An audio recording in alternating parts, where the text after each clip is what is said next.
प्रभु जी, अगर कोई भी व्यक्ति कोई भी पूजा, विग्रह पूजा या किसी भी प्रकार की पूजा नहीं करता, सिर्फ नाम जप करता है, सिर्फ टोटल नाम जप, कोई एकादशी की कोई पूजा नहीं करता, तो प्रभु जी उसकी पूजा और जो सारी चीजें मिला के करता है, दोनों का फल बराबर होगा। तो नाम जप के बारे में बताया गया है कि अगर कोई हरिनाम जप कर लेता है तो नौ विधा, नौ नौ भक्ति के जो नौ अंग है उसमें अपने आप सम्मिलित होते हैं। इसमें कोई संशय नहीं है, महाप्रभु इस बात को बताते हैं। तार मध्य सर्वश्रेष्ठ नाम संकीर्तन, कि नौ विधा जो भक्ति के अंग हैं उसमें सर्वश्रेष्ठ नाम संकीर्तन है। अगर कोई नाम संकीर्तन कर लेता है यानी नाम जप कर लेता है तो उस नाम जप से वो भगवान के विग्रह की सेवा भी हो गई, वंदनम भी हो गया, क्योंकि नाम जप में भगवान को जो है प्रार्थना है, वंदनम भी हो गया, दास्यम भी हो गया, सेवा के भाव से नाम जप कर रहा है। तो इस प्रकार से भक्ति के अंग जो है परिपूर्ण हो जाते हैं। लेकिन वहीं दूसरी ओर हमारे आचार्यों ने पंचरात्रिक विधि भी हमको दी है, प्रदान की है, क्योंकि हम लोग अभी शुद्ध नाम जप की अवस्था में नहीं है। तो शुद्ध नाम जप की अवस्था में ना होने के कारण हम जो है धीरे धीरे ये रजोगुण तमोगुण के प्रभाव से मुक्त हो सके, सतोगुण में आ सके। इसके लिए विग्रह सेवा भी है और अन्य जो भक्ति के साधन हैं, सेवा करना भगवान के अलग अलग प्रकार से, वो भी महत्वपूर्ण है। तो उसको भी भक्त उसका फायदा उठा के उसका करते हैं ताकि सतोगुण में आ सके और फिर धीरे धीरे शुद्ध नाम की ओर प्रगति। तो ऐसा समझ लीजिए नाम जप में अपने आप में पूरी तरह से पर्याप्त है, लेकिन नाम जप को सहायक बन जाते हैं। नाम जप शुद्ध नाम की अवस्था तक पहुंचने के लिए ये सारे अलग अलग भिन्न भिन्न प्रकार के जो भक्ति के अंग हैं, वो बहुत सहायक होते हैं, जल्दी भक्त को शुद्ध नाम तक पहुंचा सकते हैं। केवल अगर कोई बैठ के नाम जप बस करेगा और कोई कथा नहीं सुनेगा, कोई भक्तों का संग नहीं करेगा, कोई भागवत वगैरह नहीं पढ़ेगा, विग्रह सेवा नहीं करेगा, तो वो प्रोग्रेस तो करेगा, प्रगति तो होगा, लेकिन स्लो होगा, क्योंकि हम अभी शुद्ध नाम की अवस्था में नहीं। तो इसलिए वो भी करना चाहिए। रही बात एकादशी व्रत का, आपने बताया, तो एकादशी व्रत जो है मस्ट है, वो हर वैष्णव के लिए वो करना ही है, करना ही चाहिए। यहाँ तक वर्णन है कि अगर कोई वैकुंठ के प्लेटफॉर्म में भी है, अगर वो एकादशी व्रत का पालन नहीं करता है तो वो वैकुंठ के प्लेटफॉर्म से भी पतित पतित हो जाता है। इसलिए एकादशी वैष्णव के लिए मस्ट है। ये दूसरी बात। और तीसरी बात कि जो भक्त वास्तविक नाम जप में अगर किसी भक्त को रुचि है ना, तो भगवान के से संबंधित हर चीज में उसको रुचि होगा। हर चीज, ऐसा नहीं हो, ऐसा कभी नहीं हो सकता है कि कोई शुद्ध नाम जप कर रहा है लेकिन उसको भगवान की कथा में रुचि नहीं है, या कथा श्रवण में उसको इंटरेस्ट नहीं है, या वृंदावन धाम में इंटरेस्ट नहीं है, या प्रचार में इंटरेस्ट नहीं है, विग्रह में विग्रहों में इंटरेस्ट नहीं है। ऐसा नहीं हो सकता है। क्योंकि भगवान कृष्ण ही है, नाम के रूप में आते हैं, विग्रह के रूप में आते हैं, धाम के रूप में प्रकट होते हैं, महाप्रसाद के रूप में प्रकट होते हैं, और अन्य अन्य जितने भी भागवत के रूप में, गीता के रूप में भी प्रकट होते हैं। तो अगर कृष्ण के प्रति किसी को प्रेम है तो वो भगवान किसी भी रूप में आते हैं उनको वो, प्रेम करता है, यानी उनका वो सेवा करता है। हरे कृष्ण प्रभु जी, जैसे कोई ये व्रत रहना चाहता लेकिन उसकी दवाएं खूब ज्यादा चलती हो, तो वो नाम मतलब दवा भी खा लें और वो हाँ, अन्न ना खाएं तो वो व्रत माना जाएगा? हाँ, व्रत माना जाएगा। व्रत में दवाई खाना अलाउड है, तो और दवाई वो खा व्रत सकते में हैं। मतलब दवा में लिखा रहे कि भी ये दवा इस चीज से बनी है, नॉन वेज से, मतलब हाँ, उस। हाँ, वो खा सकते हैं, व्रत में दवा अलाउड है। लेकिन हमको थोड़ा ये ध्यान रखना चाहिए कि अगर हम एलोपैथिक दवाई लेते हैं तो हमको प्रयास करना चाहिए कि हम ऐसी दवाएं जिसमें नॉन वेज है उसका सेवन ना करें। उसका कुछ ना कुछ अल्टरनेटिव रहता है, तो वो ढूंढ लेना चाहिए। इसलिए आयुर्वेदिक दवाई तो उसमें तो कोई दिक्कत नहीं हो पाता है। लेकिन एलोपैथिक दवाई में कई बार ऐसे रहते हैं, नॉन वेज के इंग्रेडिएंट रहते हैं, तो हमको डॉक्टर से सलाह करके कुछ उसका दूसरा अल्टरनेटिव पूछना चाहिए। लेकिन इन केस अगर किसी की ऐसी भयानक बीमारी है और उसका कोई दूसरा विकल्प ही नहीं है, नॉन वेज से का इसमें सम्मिलित है, और वो बहुत इमरजेंसी है, तो फिर भगवान को प्रणाम करके और खा लेना चाहिए, ये इस भाव में कि ये शरीर को स्वस्थ रख करके भगवान की सेवा के लिए इस्तेमाल करना है, भगवान की सेवा के लिए। ठीक है? लेकिन प्राय भक्तों को ये प्रयास करना चाहिए कि वो ना खाएं ऐसी दवाइयों को जिसमें नॉन वेज वगैरह है। ठीक है? तो और कोई प्रश्न?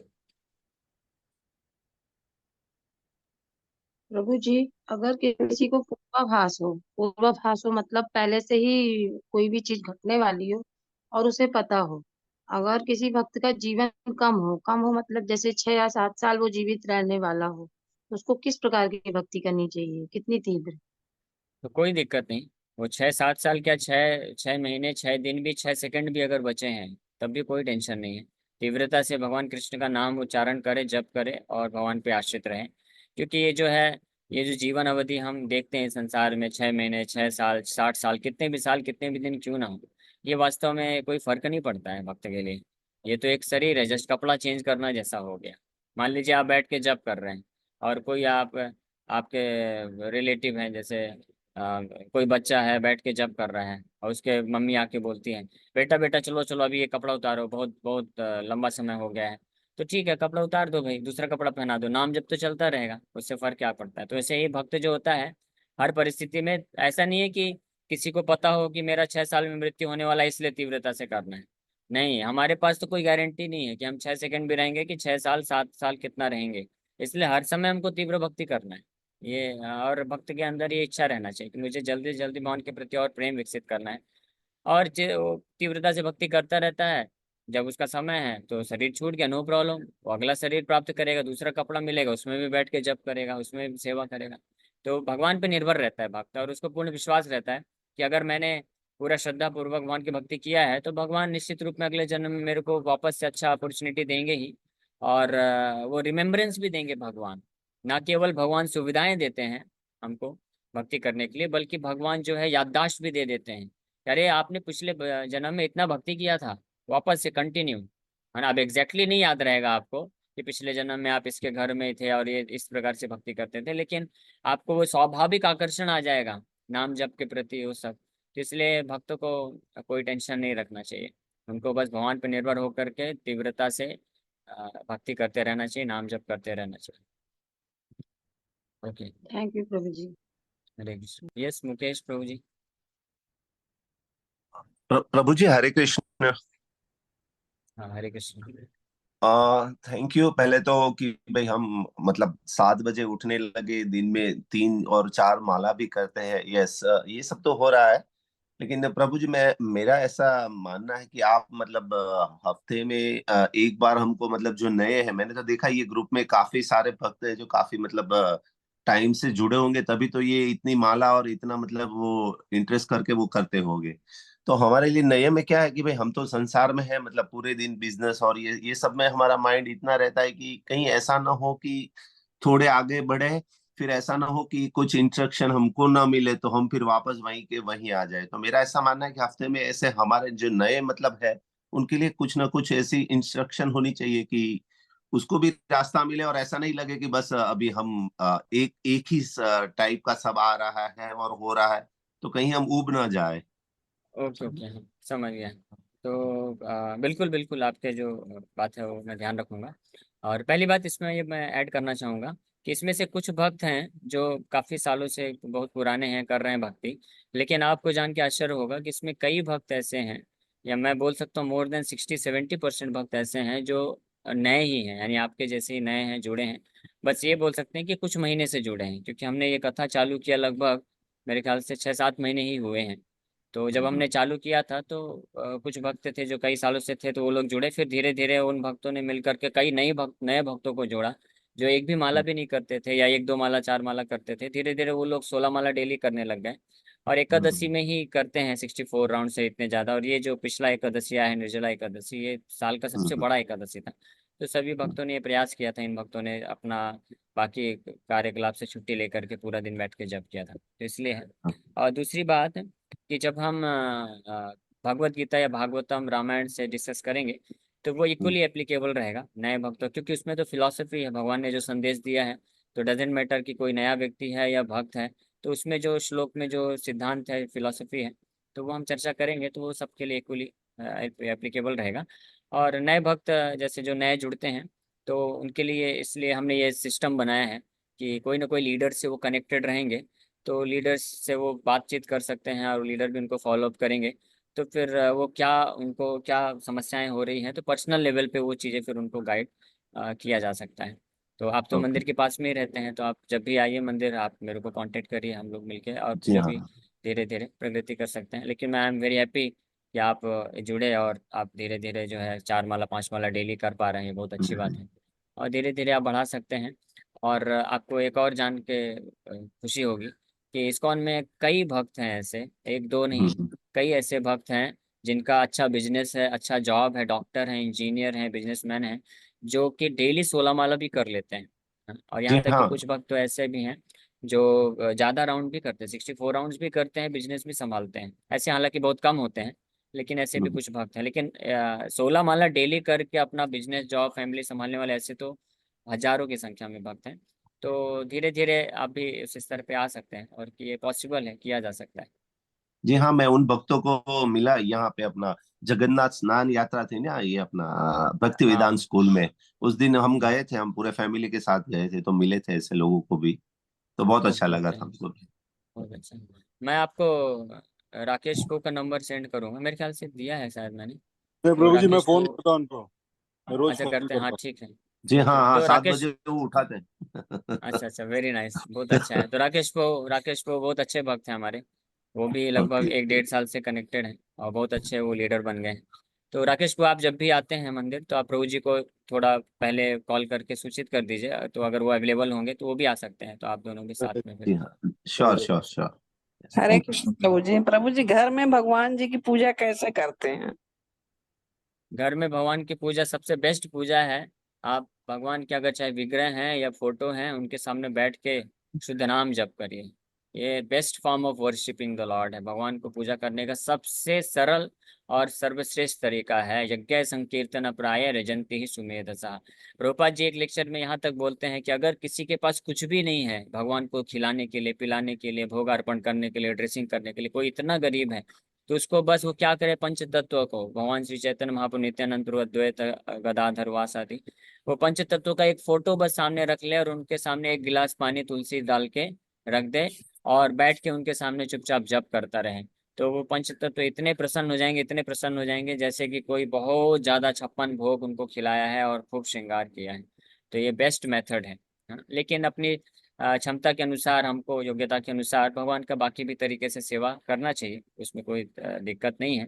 हम विग्रह विग्रह रख सकते हैं, उनका अच्छे से श्रृंगार कर सकते हैं, भगवान के लिए अलग अलग सुंदर सुंदर ड्रेस खरीद सकते हैं, मंदिर बना सकते हैं अपने घर में अच्छा सुंदर सा। तो हमारी जितनी कैपेसिटी है उसके अनुसार ये किया जा सकता है। लेकिन ये चीज पे रेस्ट्रिक्शन नहीं है, मतलब भगवान की जो बेस्ट पूजा है, सर्वश्रेष्ठ पूजा है, इस पे निर्भर नहीं है कि आप कितने धनी हैं या कितना आपके पास आप विग्रह से। मेन चीज है नाम जप करिए। इसलिए हम लोग रिक्वेस्ट करते हैं सभी भक्तों से कि आप लोग स्पेशली, क्योंकि घर गृहस्थी है, जॉब है, धंधा है, सब कुछ है, तो इसलिए सुबह जल्दी उठ करके भगवान के सामने बैठ करके तुलसी महारानी को रखिए, और कम से कम 16 माला आपका कंप्लीट कर लीजिए। अगर कोई भक्त ये डेली नियमित रूप से करता है और एटलीस्ट एक कथा सुबह ये सुन लेता है, तो इस उसका पूरा दिन का जो है बहुत अच्छा आध्यात्मिक चेतना में वो बना रहेगा, और भगवान काफी प्रसन्न रहेंगे उस भक्त से। और प्रभु जी, ओके। तुलसी माता, तुलसी किस दिन तोड़ते हैं? मंगलवार को तोड़ते हैं? तुलसी, अच्छा, तुलसी का पत्ता तो जी जी। द्वादशी के दिन मना किया जाता है। बाकी दिन, क्योंकि हमको भगवान का सेवा करना है, भगवान की सेवा के लिए हम तुलसी लेते हैं। ये भी अच्छा आपने पूछ लिया कि तुलसी महारानी जो है वो भगवान की दासी हैं, भगवान के सेवा के लिए हैं, तो हमको अपनी सेवा के लिए कभी भी तुलसी का इस्तेमाल नहीं करना चाहिए। कुछ लोग चाय में तुलसी डाल के पीते हैं, तो वो नहीं करना चाहिए। तो जब अगर भाव भक्त का रहता है कि तुलसी महारानी भगवान को अत्यंत प्रिय है, तो इसलिए वैष्णव जो होते हैं केवल द्वादशी को छोड़ करके बाकी दिन जो है तुलसी महारानी लेते हैं, भगवान कृष्ण की सेवा के लिए, कृष्ण के चरण कमलों में अर्पण करने के लिए, उनको भोग लगाने के लिए, तो कर सकते हैं। इसलिए पहले से आपको कुछ, आप एक छोटा सा कोई बर्तन रखना चाहिए जिसमें तुलसी महारानी 1-2 दिन पहले आप थोड़ा ज्यादा मात्रा में लेकर के स्टॉक करके रखिए, तो कोई दिक्कत नहीं होगा। इन केस सिर्फ अगर द्वादशी आपके के दिन? पास तुलसी, हाँ, द्वादशी के दिन मन नहीं तोड़ना चाहिए। तो अगर इन केस आपके पास नहीं है और द्वादशी का दिन है, तुलसी नहीं है, तो तुलसी महारानी के नीचे जो पत्ते गिरे रहते हैं तुलसी के, तो उसको धो करके फिर भगवान को भोग उसको लगा सकते हैं। ठीक है। या एकादशी के दिन तोड़ सकते हैं? हाँ, एकादशी के दिन तोड़ सकते हैं। हरे कृष्णा प्रभु जी। हरे कृष्ण। जैसे कि तुलसी की पत्ता मान लीजिए, ये तो ठीक है, भगवान को चढ़ना चाहिए, वैसे भी जलाना नहीं चाहिए। जो चढ़ा हुआ रहता है, अगर दवा के रूप में, क्या उसको ले सकते हैं? हाँ, जो भगवान को काढ़ा। अर्पण किया हुआ है, अर्पण किया हुआ है, तो वो हम जी महाप्रसाद के रूप में सम्मान देते हुए ग्रहण करते हैं। लेकिन उसको जी। भी आपको ऐसा नहीं कि काढ़ा में डाल करके बना के पीजिए, वो नहीं करना हाँ। चाहिए, वो उचित नहीं है। वो तुलसी क्या है, तुलसी जो भगवान के चरणों में अर्पण किया हुआ है वो महाप्रसाद हो गया है, और महाप्रसाद भगवान से अभिन्न होता है। तो जब हम भगवान के चरणों का तुलसी ग्रहण करते हैं तो उसमें हमारा भाव ये नहीं होता है कि हम तुलसी को खा रहे हैं, वो तुलसी को सम्मान देना है ना। ये एक अलग विषय वस्तु है, कभी हम इसमें चर्चा करेंगे कि जब हम महाप्रसाद भगवान को अर्पण किया हुआ पाते हैं तो उसको हम लोग खाना नहीं बोलते हैं, प्रसाद हम खाते नहीं हैं। प्रसाद सेवा बोला गया है। प्रसाद का सम्मान होता है इस प्रकार से। और उसके पीछे क्या भाव है, भक्ति विनोद ठाकुर अपना पूरा भजन में लिखे हैं, शरीर अविद्या जाल जड़ इंद्रियता है काल कृष्ण बड़ो दया में। ये तो ये पढ़ना चाहिए इसको, कभी हम इस पर चर्चा कर सकते हैं। तो इसलिए कभी भी जो वैष्णव होते हैं तो तुलसी महारानी का इस्तेमाल मेडिसिन के रूप में नहीं करते हैं। ठीक है, मेडिसिन बहुत सारी हैं अवेलेबल, आप उसका लाभ उठाइए। भगवान, तो भगवान जो है सब टेक केयर करते हैं। ओके, यस, और कोई प्रश्न है? ममता, हरे कृष्ण कृष्ण प्रभु माता जी। जी। हरे कृष्ण, हरे एक एक कृष्ण प्रभु करके जी। पूछिए। प्रभु जी, जो हाँ, हम टेम्पल में जाते हैं और हमको मतलब फूल या गजरा मिलता है, तो हम उसको ले आते हैं घर में। तो उस फूल और गजरे का हम बाद में मतलब जब वो सूख जाता है तो उसका हम क्या कर सकते हैं प्रभु जी? उसको किसी जलाशय में डाल सकते हैं, तालाब है, नदी है, समुद्र है, वहां पे डाल सकते हैं। या अगर ऐसी सुविधा नहीं है तो किसी ऐसे बगीचे में पेड़ में या झाड़ फूड़ के पास डाल सकते हैं जहाँ पे किसी का पैर न पड़े, तो अपने आप वो जो है डिकम्पोज होकर के उसमें मिट्टी में चला जाएगा। तो कुल मिला के ये भाव है कि कुछ उसको किसी अपवित्र स्थान में, गलत जगह में, कूड़े करकट में, डस्टबिन में नहीं डालना चाहिए, या ऐसी जगह पे नहीं फेंकना चाहिए जहाँ पे लोगों के पैर पड़ेंगे या गंदगी फेंकी जाती है वहाँ पे। तो इस तरह से तो उसको निर्माल्य बोला जाता है। निर्माल्य मतलब भगवान का ये महाप्रसाद है। तो उसको सूखने पे हम लोग जनरली उसको समुद्र है, नदी या तालाब में डालते हैं।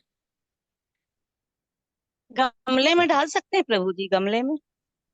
हाँ गमले में गमले डाल में, सकते हैं। हाँ गमले में क्योंकि डालेंगे धीरे तालाब धीरे वो वालाब नदी डिकम्पोज हो तो जाए। है नहीं है पास में, तो गमले हाँ में डाल, ठीक है, नदी हाँ तो। गमले में भी डाल सकते हैं। और जैसे गायत्री मंदिर में हवन होता है तो लोग कहते हैं वही आहुति भगवान को मिलता है खाने के लिए। तो क्या वो हवन मतलब क्या है, उसकी महत्व? हवन, मुझे पता नहीं, यज्ञ करते हैं, यज्ञ। मैं समझा नहीं प्रश्न, वे कृष्ण जी अगर आप समझें तो आप उत्तर दे दीजिए। जैसे कि गायत्री मंदिर में हवन होता है, वहां पे आहुति देना पड़ता है हवन का। तो कहते हैं हाँ कि हवन ही भगवान को वहां मिलता है खाने के लिए, वही मतलब उनकी भोग है, पूजा। सही बात है। बस बस मेन मैटर ये है कि ब्राह्मण शुद्ध होना चाहिए, उच्चारण शुद्ध होना चाहिए, भक्त शुद्ध होना चाहिए। तो मिलता तो है, ये बात सही है, लेकिन जब सही तरीके से करे तब। आजकल की भाषा में अगर कहें तो ना तो शुद्ध ब्राह्मण है, वेद पाठी ब्राह्मण है, ना शुद्ध जजमान है, ना शुद्ध सामान सामग्री है, तो बिल्कुल कुछ भी नहीं मिलेगा। वो तो या तो गायत्री मंदिर में तो सब शुद्ध ही रहता है, वहां पर तो कुछ मिलावट लगता है, नहीं रहता। आपको लगता है शुद्ध, ये आपका ज्ञान है, लेकिन अच्छा। रियलिटी है। ना तो शुद्ध ब्राह्मण है, ना वैष्णव है, ना जजमान शुद्ध है, ना सामग्री शुद्ध है, तो कुछ नहीं मिलेगा। खाली टाइम, एनर्जी, पैसा वेस्ट होगा। इसलिए भगवान के नाम का शुद्ध जप करिए। जैसे भगवान ने कहा था, यज्ञ नाम जप योगी, उसमें प्रभु जी बहुत अच्छा बता रहे थे, मैं उसको थोड़ा सा ऐड कर दूं 1 मिनट के अंदर, कि चैतन्य चरितमृत में आदि लीला में कई बार लिखा है, कई बार लिखा है, आप पढ़ सकते हैं उसमें। कलयुग में जो बुद्धिमान लोग होंगे भगवान का नाम जप करके ही भगवान की पूजा करेंगे, कई बार लिखा है। तो नाम जप करिए, वो बेटर है। ये स्वाहा आहा करने से कुछ होने वाला है नहीं, टाइम भी, एनर्जी, पैसा सब वेस्ट होगा। हरे कृष्ण। हरे कृष्णा प्रभु जी। हरे कृष्ण प्रभु जी। प्रभु जी, जैसे हम लोग तुलसी महारानी को जल चढ़ाते हैं तो क्या मतलब दूध चढ़ा सकते हैं जल के साथ? पहले दूध चढ़ा के फिर जल? अब जनरली जल दान ही लिखा गया है तो हमको जल ही चढ़ाना चाहिए, अलग से कुछ ऐसा इन्वेंट नहीं करना चाहिए। तो जल दान करिए और परिक्रमा करिए, प्रणाम करिए, ये बेस्ट सर्विस माना जाता है तुलसी महारानी का। तो वही करना चाहिए, ऑथराइज प्रोसेस में जल दान बोला गया है। गंगा है तो दे सकते हैं गंगा जल, या भगवान का अभिषेक करते हैं तो भगवान का चरणामृत आता है तो वो भी दे सकते हैं तुलसी महारानी। हरे कृष्ण। थोड़ा थोड़ा सा मैं ऐड इसमें ऐड कर दूं प्रभु जी, 1 मिनट, 1 मिनट के अंदर, हाँ 1 मिनट। हाँ, यस यस। एक्चुअली बिल्कुल नहीं देना चाहिए दूध, इसलिए नहीं देना चाहिए दूध, फिर वही बात आएगी, फिर अशुद्ध दूध। देसी गाय का दूध रहता नहीं है, देसी गाय के, जर्सी का, भैंस का, बाहर का केमिकल सिंथेटिक दूध वो स्वीकार नहीं करते, तो और अपराध होता है, बिल्कुल नहीं देना चाहिए। कोई जो प्रभु जी का जल दे सकते हैं। ओके, तो लास्ट क्वेश्चन ले लेते हैं, समय हो गया है।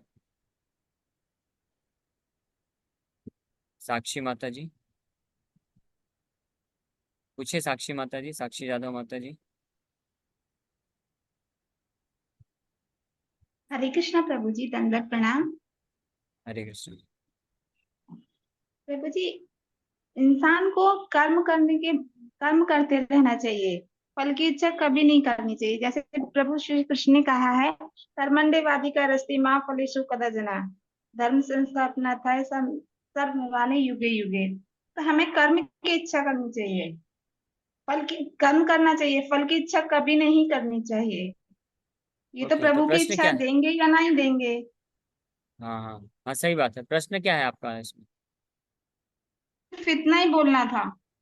अच्छा अच्छा, हाँ ठीक है ठीक है, सही बात है। हमारा कर्म है, हम भगवान की सेवा करें, दायित्व है।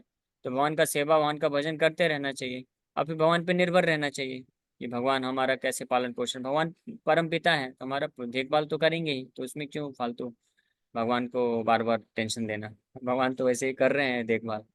ठीक है, ओके, तो अभी समय हो गया है, बाकी क्वेश्चंस नेक्स्ट क्लास में ले लेंगे। हरे कृष्ण।